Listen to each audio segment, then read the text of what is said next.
tratar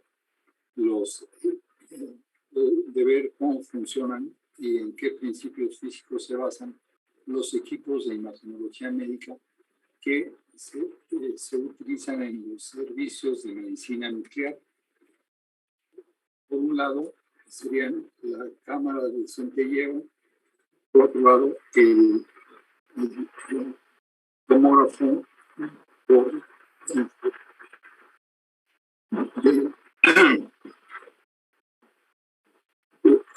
emisión de fotón simple, y el viernes vamos a ver tomografía por emisión de positrones.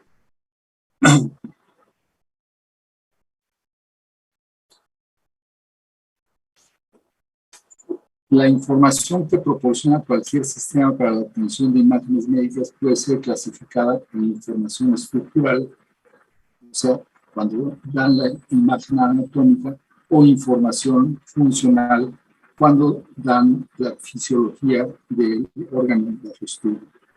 La primera de ellas implica sencillamente mostrar un corte anatómico en particular. En la segunda modalidad, o sea, de información funcional,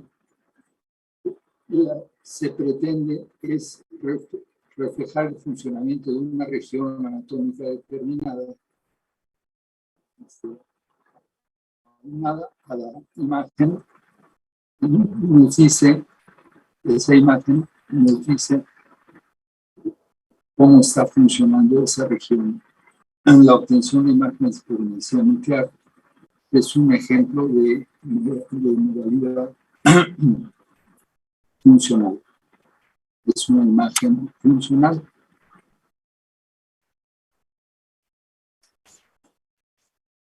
La obtención de imágenes por medicina nuclear.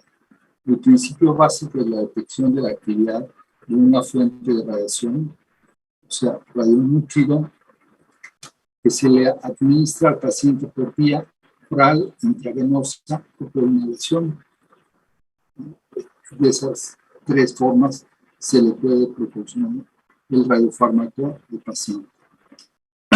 El radiofármaco o trazador es una sustancia química que se compone de un radionúclido o fuente radiactiva y un fármaco particular llamado fijador que interacciona bioquímicamente con el tejido en estudio. Entonces, la absorción del trazador es el resultado de la función metabólica del tejido donde se fija. Por lo tanto, la emisión de radiación del fármaco se convierte en un descriptor de dicho metabolismo. ¿Queda claro? Entonces, en medicina nuclear vamos a suministrar al paciente tanto en forma oral, en forma por las vías respiratorias o inyectada en el torrente sanguíneo, el radiofármaco, que es una combinación entre un fármaco, una sustancia bioquímica, y un radioisótopo. Es un elemento que emite electrones al desintegrarse, emite fotones al desintegrarse. ¿Recuerdan cuando vimos la vida media efectiva de un radioisótopo? La vida media física es la que vimos cuando la mitad de los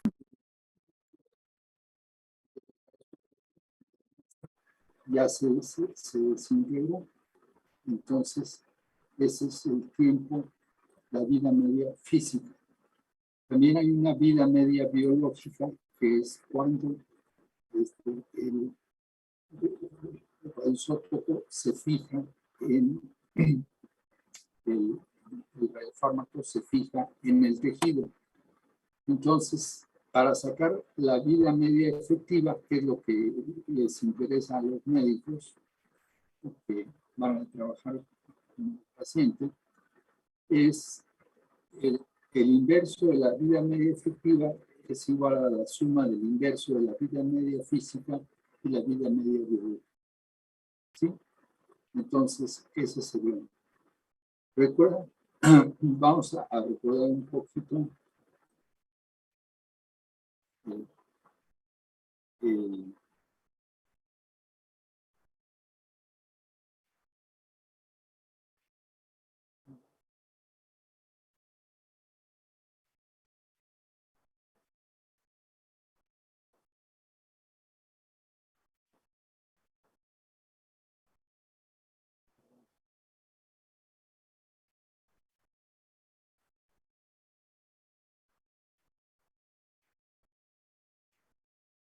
vamos a recordar un poco de cómo es que se producen los rayos gamma por excitación nuclear.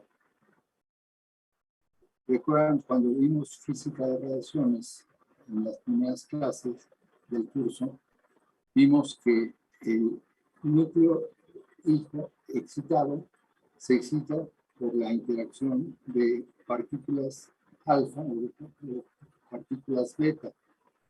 Entonces, al quedar excitado el núcleo hijo, entonces hay tres maneras de que genere fotones gamma. Fotones gamma, recuerdan, es una radiación electromagnética que está más allá del espectro de los rayos X. Entonces, el núcleo hijo excitado puede, por recombinación nuclear, tener una transición isomérica y convertirse en un núcleo hijo estable. En ese proceso emite fotones gamma como resultado de ese proceso. También puede decaer instantáneamente y generar fotones gamma. Y también, si el núcleo excitado captura partículas como neutrones y protones, entonces podría quedar excitado y entonces, por decaimiento instantáneo, nuevamente generaría fotones gamma. Entonces, ese es el proceso que siguen los radioisótopos para generar fotones gamma. Vamos a compartir entonces.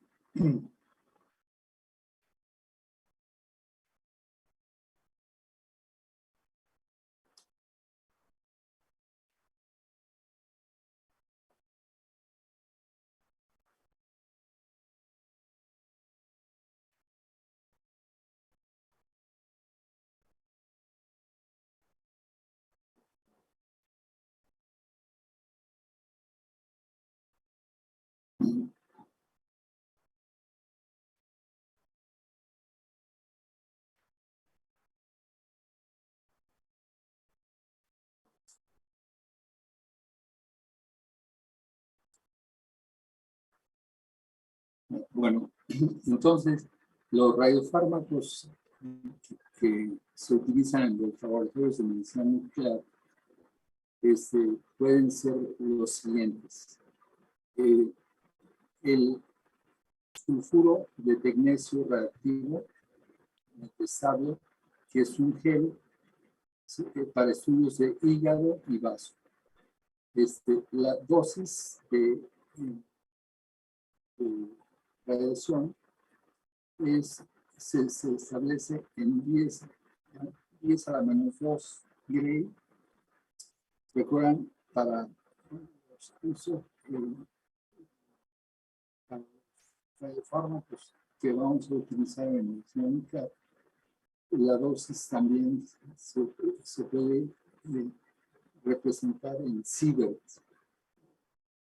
Entonces, el sulfuro de tecnecio radioactivo va tiene dosis de 0.8 por 10 a la menos 2 Gray a 1.7 por 10 a la menos 2 Gray o Sievert en estudios para el hígado y 1.1 y a 2.1 para estudios en el vaso. Para estudios en la tiroides, en la glándula tiroides, se utiliza yoduro de sodio radioactivo. Entonces, el yodo utiliza 123, es el elemento radioactivo, y la dosis va de 1 a 3 por 10 a menos 2 Gray, y el órgano de destino sería la tiroides.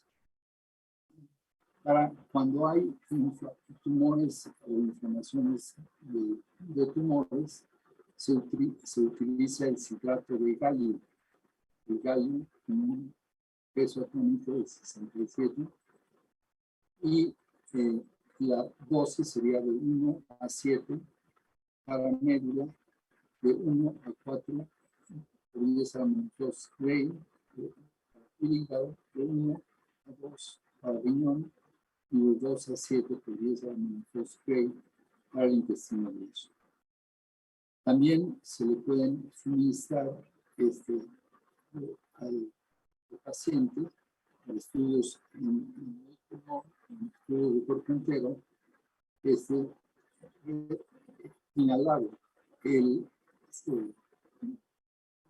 radiofármaco.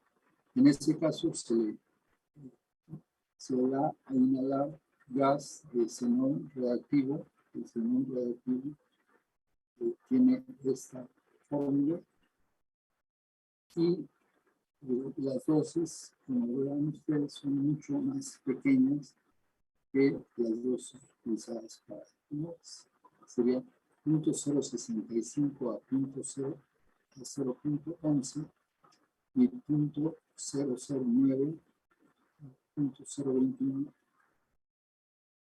de 10 a la menos 2 Gray para pulmón y para piel. Y finalmente, para estudios en el cerebro, se utiliza tecnesio radioactivo, el tecnesio también radioactivo,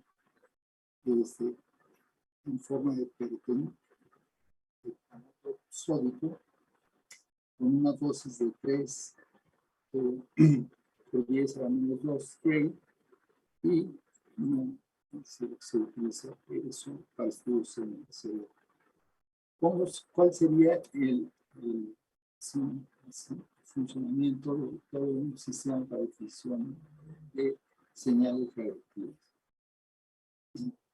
Bueno, ya quedamos en que al cuerpo le vamos a suministrar, ya sea inyectado, inhalado o tomado por vía oral, el radiofármaco. El fármaco se va a fijar por un proceso bioquímico en el órgano, y el radioisótopo va a estar desintegrándose, y al desintegrarse, como ya vimos, va a producir radiación, va a producir fotones de radiación gamma. Obviamente, este es un proceso muy, pues, que utiliza mucha radioactividad, pero solamente una parte muy pequeña es detectada por el detector. Entonces, el colimador tiene la función de eliminar toda la radiación que no provenga exactamente del tejido del cual se quiere observar. Entonces, ¿cómo funciona un colimador? Pues es un tubo de material que no permite el paso a la radiación, y solamente una perforación muy pequeña permite la incidencia de fotones directamente en el cristal de centelleo. El cristal de centelleo es un elemento que al recibir ser bombardeado por un fotón gamma, produce un centelleo luminoso. El cristal es transparente y se emiten pequeños centelleos luminosos. ¿Cómo son los que causan esos centelleos luminosos? Tendríamos entonces el tubo fotomultiplicador. Un tubo fotomultiplicador consta de varios, va a recibir un fotón gamma con un centelleo luminoso y al incidir un fotón visible, espectro visible, va a liberar en el fotocátodo aproximadamente de 4 a 5 electrones. Se formaría una nube de electrones, pero si colocamos entre el cátodo y el ánodo del fotomultiplicador un alto voltaje, que normalmente es alrededor de 1000 volts, 1200 volts, y por medio de una malla divisora de tensiones vamos polarizando cada uno de los electrodos intermedios que se llaman dínodos. Entonces, al liberarse un electrón en el fotocátodo, es acelerado por el potencial de 100 volts entre el primer dínodo y el fotocátodo. Al incidir en el primer dínodo, se le van a liberar 3 a 4 electrones, dependiendo de la energía que traiga. Entonces, ese proceso produce un proceso de avalancha de dínodo número 1 al número 2, al número 3. Cada vez son más electrones que son acelerados hacia el átomo. Entonces, normalmente cuando incide un fotón, vamos a tener en el ánodo, cuando incide un fotón luminoso generado por un fotón gamma en el cristal, vamos a tener en el ánodo al final el arribo de cerca de más de 1 millón de electrones con carga negativa. Ese arribo de electrones, el ánodo está conectado a un condensador y a un preamplificador. Ese condensador almacena la carga generada por el arribo de esos electrones y produce un pulso de voltaje. Entonces, todo este sistema va a funcionar que al incidir un fotón gamma en él, se va a producir un pulso de voltaje. Entonces, la altura de ese pulso es directamente proporcional a la energía que tenía el fotón gamma al salir del elemento. ¿Sí? Entonces, como en el laboratorio puede haber elementos radioactivos en el piso, en las paredes, y estos están generando radiación gamma. Entonces, solamente vamos a contar los fotones que tengan la energía dentro del ancho, dentro de las energías que sabemos que tiene el radioisótopo que generó el fotón gamma. Entonces, al ser el pulso, su amplitud proporcional a la energía del fotón gamma incidente, entonces, para cerciorarnos de que efectivamente ese fotón gamma viene del cuerpo y de la región que nos interesa, entonces vamos a utilizar un analizador de altura de pulsos. El analizador de altura de pulsos va a determinar si la energía del fotón gamma, o sea, la altura del pulso, cae dentro de un ancho, dentro de una banda y entre el límite inferior y el límite superior. Entonces, si cae dentro de dentro de esa banda, entonces vamos a obtener a la salida un pulso DTL, un pulso digital de onda cuadrada correspondiente a la incidencia del fotón. Pero si el fotón gamma tiene un tamaño, una energía diferente, entonces al producirse el pulso de voltaje y entrar a analizar la altura de pulsos, no va a ser aceptable y no se genera el pulso de salida. Entonces, el analizador de altura de pulsos va a comparar con un voltaje límite inferior si la altura del pulso es menor a la del límite inferior, entonces no sale ningún pulso. Si la altura del pulso está entre el límite inferior y el límite superior, entonces sí se genera un pulso a la salida del analizador de altura de pulso.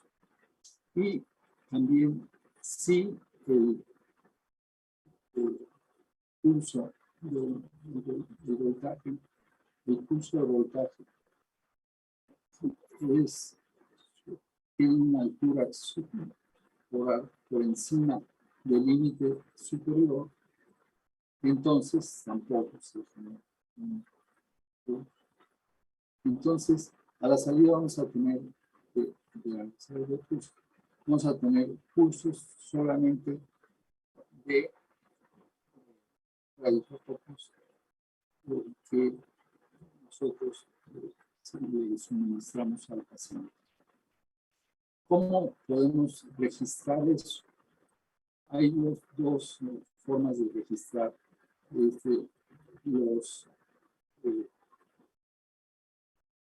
primero, para registrar muestras, todo este sistema puede utilizarse y se llama un pozo.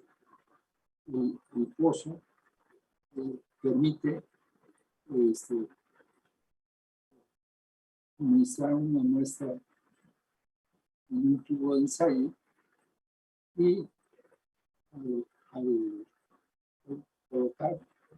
detectar el radioisótopo, entonces el escalador va a ir ascendiendo en cuentas, el número de fotones a la salida, el número de cuentas a la salida de los pulsos, y eso los va a ir registrando.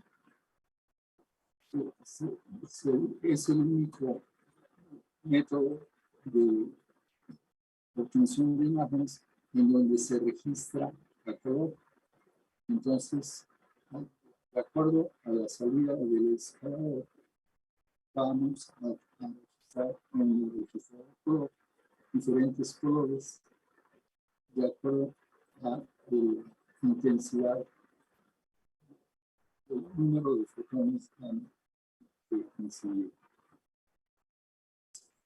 Por otro lado, utiliza en el caso de la cámara de centrífugo, va a tener un contador de pulsos. Esos pulsos se van a en cada lugar a una impresora y vamos a tener la imagen del órgano tomada pulso a pulso, con puntos generados en la impresora hasta que se obtiene la imagen completamente. El colimador, ya vimos, es el dispositivo que permite dirigir, obtener la radiación de un lugar proveniente de un solo lugar.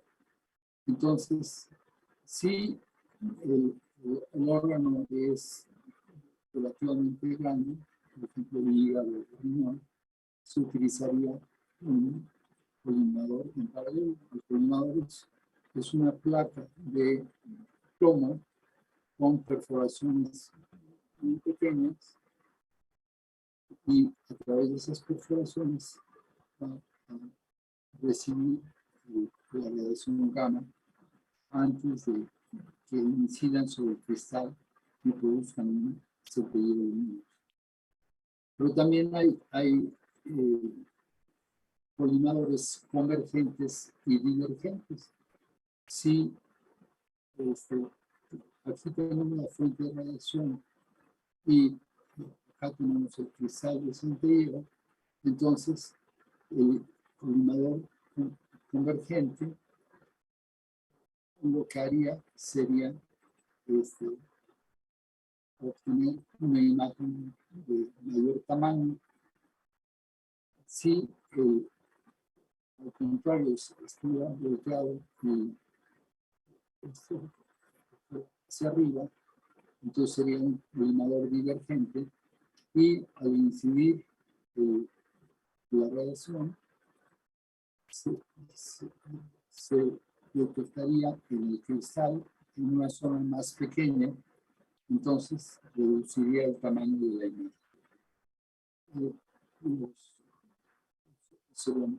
Hay, por ejemplo, en la cámara de centellero se utilizan colimadores, que es una placa de un diámetro de 30 centímetros, 12 pulgadas, que tiene miles de perforaciones.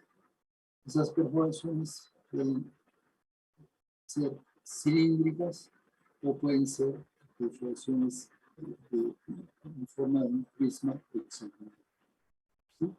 Entonces, esos colimadores son los que se colocan antes del cristal de centellero para dirigir hacia el órgano que le suministramos Entonces, los colimadores de perforaciones paralelas pueden ser de baja energía y de alta resolución o de baja energía y de alta sensibilidad. Recuerdan ustedes que al principio del curso les recordé que un dispositivo para tener imágenes con alta resolución tiene baja sensibilidad y viceversa. Un dispositivo muy sensible para tener una imagen tiene una baja resolución. Entonces, los colimadores pueden ser de baja energía, de alta resolución. El tamaño de las perforaciones es muy pequeño, de 1.8 milímetros de diámetro, tiene 30.000 perforaciones y la separación entre perforaciones sería 0.3 milímetros. El baja energía el registro general tendría perforaciones más grandes de 2.5 milímetros. Por lo tanto, el número de perforaciones disminuye a 18.000 y la separación entre perforaciones sigue siendo la misma.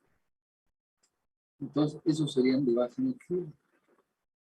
De baja energía, alta sensibilidad, sería cuando el tamaño de las perforaciones es muy grande, 3.4 milímetros, y por lo tanto, al ser tan grandes las perforaciones, el número de perforaciones disminuye y por lo tanto, bueno, la separación sigue siendo la misma, 0.3 milímetros.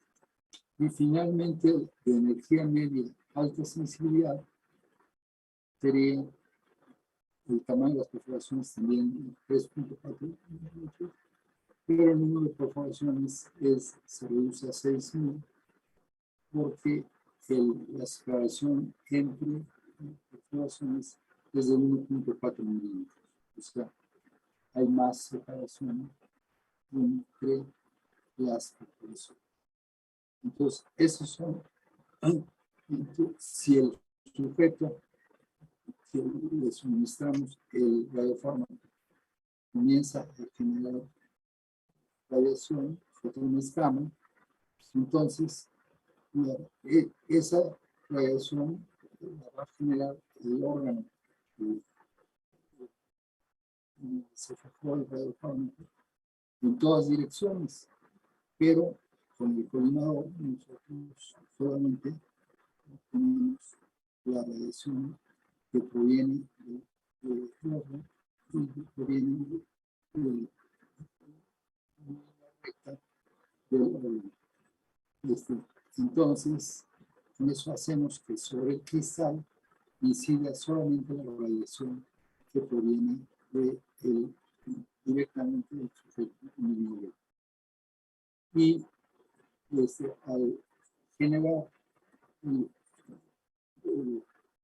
cristal un centeleo luminoso, entonces genera fotones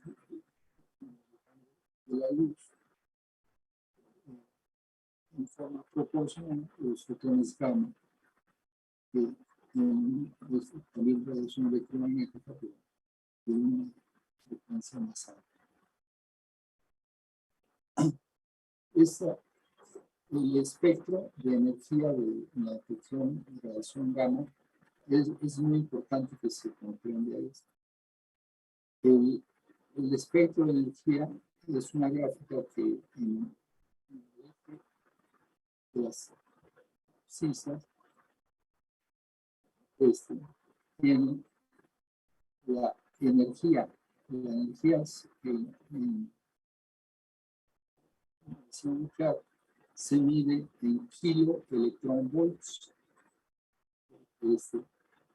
Normalmente los radioisótopos empleados tienen energías en fisión nuclear entre 250 y 350 kiloelectronvolts en picos de energía. Entonces, por otro lado, es el número de fotones gamma detectados. Los médicos de medicina nuclear le llaman al número de fotones detectados, le llaman el número de pulsos. ¿Sí? El número de pulsos detectados. O sea, cada fotón detectado va a producir un punto en la imagen y eso es lo que llaman los médicos el pulso. Entonces, el número de fotones detectados en función de la energía. Entonces, el efecto fotoeléctrico, los fotones generados por el efecto fotoeléctrico, o sea, cuando incide el radioisótopo y se produce un fotón luminoso, ese sería el efecto fotoeléctrico. Cuando incide el fotón gamma y se produce un electrón y también un fotón luminoso, entonces ese sería el efecto cuántico. Entonces el espectro se puede formar ya sea por efecto fotoeléctrico o por efecto cuántico. Entonces, esa sería la distribución de energías del radioisótopo nuclear. Generalmente, los médicos saben, al utilizar un radioisótopo, cuál es el pico de emisión de ese radioisótopo. En este caso, ese sería el pico. Entonces, si se conoce el pico de energías, entonces el pico de fotones detectados, ese pico está entre el límite inferior y el límite superior del analizador de la altura de pulso. Entonces, todos estos fotones que se generan acá,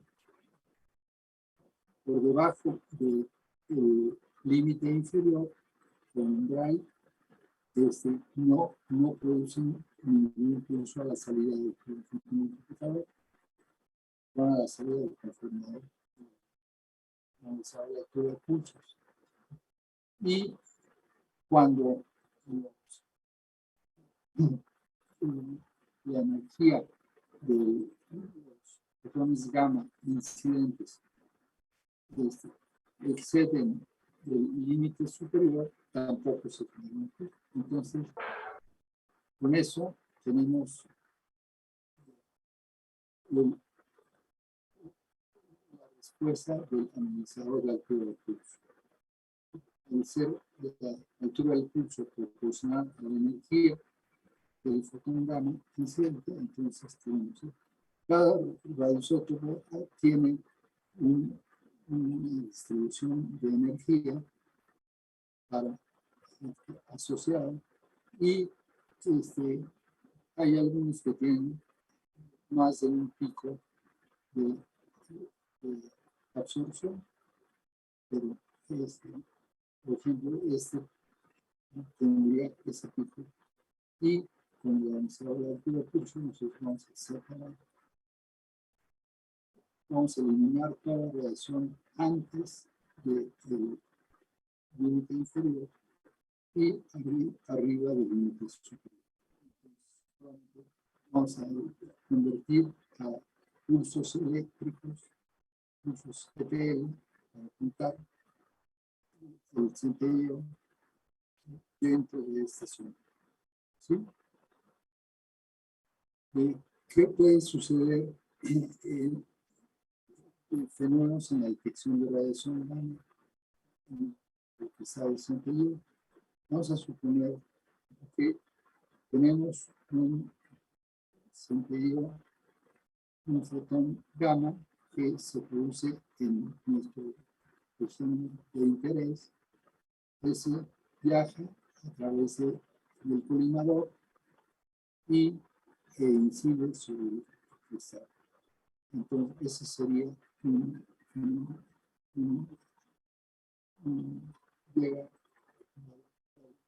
sería un conteo válido. El segundo también sale del órgano donde le suministramos el radiofármaco y atraviesa el colimador, pero se produce el efecto Compton, una dispersión, y el centello luminoso no se produce aquí, sino que se produce en esa. Entonces, ese sería un error en el conteo de los fotones gamma inicial. El tercero, vamos a tener que también atraviesa el colimador y llegando al cristal se produce un efecto Compton que va a salirse del cristal. Entonces, no se va a producir ningún centelleo por este. Y el último sería dentro de fuera de la región de interés, se genera un centelleo luminoso. Ese centelleo luminoso entra,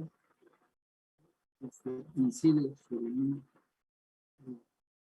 tejido que sí está dentro de la zona de punteo, y entonces se generaría un fotón gamma que es detectado como un fotón gamma correcto, pero no proviene de la zona en que fue generado fuera de la zona de punteo. Entonces, la gran mayoría de los fotones que atraviesan el inodoro son de este tipo número 1. Sin embargo, los fenómenos 2, 3 y 4 pueden generar fotones que lo que van a hacer es meterle artefactos negativos a la imagen. Van a ser punteos que no corresponden al tejido que se está analizando. Bueno, el funcionamiento del tubo fotoidentificador de algoritmos, el fotocátodo recibe los fotones de luz visible producidos en el cristal. Por cada fotón de luz visible se liberan de 4 a 5 electrones en el fotocátodo. Estos, al ser acelerados por 100 volts entre el primer dínamo y el fotocátodo,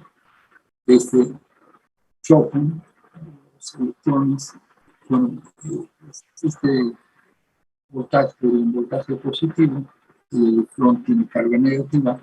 Entonces, ese sería un fotón primario que incide, y al incidir un fotón primario en cada dínodo va a producir de 3 a 4 fotones secundarios, electrones secundarios.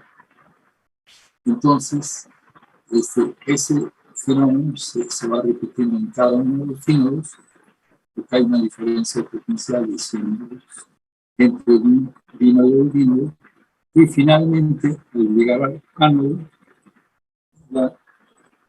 llega por el efecto avalancha, llegan millones de electrones y producen en el condensador un almacenamiento de carga eléctrica que genera el pulso del carro correspondiente a la misma energía del fotón que incidió en el cristal y que produjo el fotón visible. Normalmente, si se desea calcular la diferencia de potencial obtenida al salida de un tubo fotomultiplicador que tenga 10 dínodos y la capacitancia del dínodo sea de 10 picofarad, entonces ustedes recuerdan que el voltaje es proporcional a la carga entre la capacitancia en un condensador y la carga va a ser el número de electrones secundarios por cada dínodo, sea 3 o 4, por el número elevado al número de dínodos. En el caso son 10 dínodos. Entonces, si multiplicamos este número por la carga eléctrica del electrón, esa va a ser la carga que va a producir el condensador el voltaje, el pulso del voltaje. Entonces, V es la amplitud del pulso eléctrico en el ánodo, T sería la carga eléctrica del electrón, C sería la capacitancia para sacar el ánodo, N es el número de electrones secundarios por dínodo, y D es el número de dínodo. Si se liberan 4 electrones en cada uno de los dínodos, entonces el voltaje de la salida sería de 16 milivolts, la salida del tubo principal. Si se generan nada más 3 electrones en cada dínodo, entonces el voltaje de salida sería casi 1 milivolt, 0.94 milivolts. ¿Sí? Entonces, esa sería la forma en que se calcularían las el voltaje del ánodo en un tubo fotoamplificador. Pues si les parece bien, podríamos seguir el día jueves con esta presentación para ver los diferentes tipos de equipos de medicina nuclear, que son la cámara de Lange, el funcionamiento de la cámara de Lange. Vamos a después el tomógrafo de emisión de fotón simple con un solo cabezal que está rotando, o 2 cabezales que se incluye el paciente en este. Entonces, eso lo veríamos el próximo jueves. No les voy a mandar ahorita todavía el PDF correspondiente a esta sesión, porque están juntos los temas que vamos a ver ahora, que vamos a ver el jueves. El viernes vamos a ver entonces tomografía por emisión de positrones. Entonces, ¿hay alguna pregunta sobre el tema que vimos ahora? No, profe. Algo que No, profe. No. ¿El examen va a venir hasta las diapositivas que mandó el día viernes? sí. No, las diapositivas del viernes son ¿se fueron?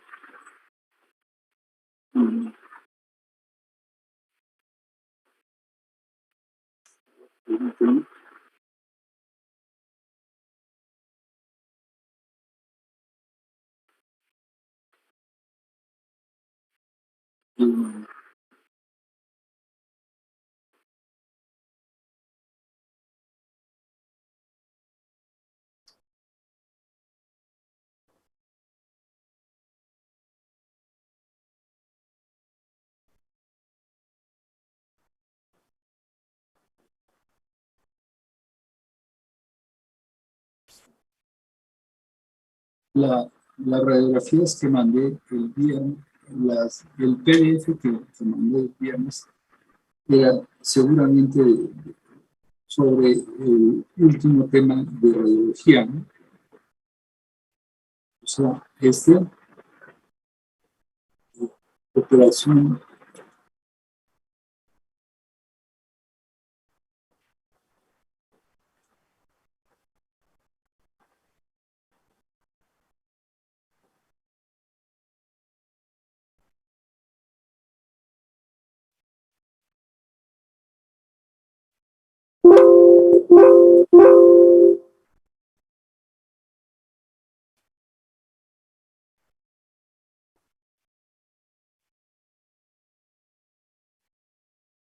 Era este sistema de radiología para operación de morfoloscopía, técnicas de radiología digital y sustracción de imágenes radiográficas.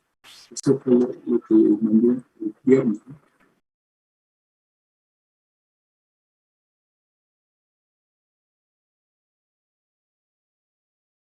¿Sí? Gamaliel. Profe. Entonces, ¿qué era lo que querías preguntar acerca de eso? Que si el examen va a venir hasta ese PDF que mandó. Sí, el examen va a ser hasta ese tema. Ya el tema que comenzamos hoy va a ser incluido en el segundo examen parcial. Buenas tardes, Andrés. Buenas tardes, profe. Sí, profesor. Muchas gracias. De nada. ¿Cuándo les había dicho que va a ser el examen, el primer examen parcial? Dijo que el Gamaliel, viernes. Sí, comentó que el viernes. profe. ¿este viernes? Sí, Sí, Bueno, entonces, si ustedes gustan, podemos dejarlo el viernes o podemos pasarlo para el martes próximo. ¿Qué desean ustedes? yo opino que sería mejor el martes, pero no sé qué piensen los demás. sí, martes Sí, yo estaría también pienso que el martes. bien. Muy bien. Entonces, el viernes veremos tomografía por emisión de positrones y el próximo martes, próxima semana, vamos a tener el primer examen parcial. ¿De acuerdo? Sí, profe. Sí, profe, gracias. Muy bien. Profesor, Pues entonces, nos vemos el próximo jueves para continuar con el tema de medicina nuclear. ¿Sí? Vale, profe, muchas gracias. profe. Gracias, profe. Gracias, profe. Gracias, hasta luego. Gracias, hasta luego. Hasta luego. Buenas tardes, Catherine.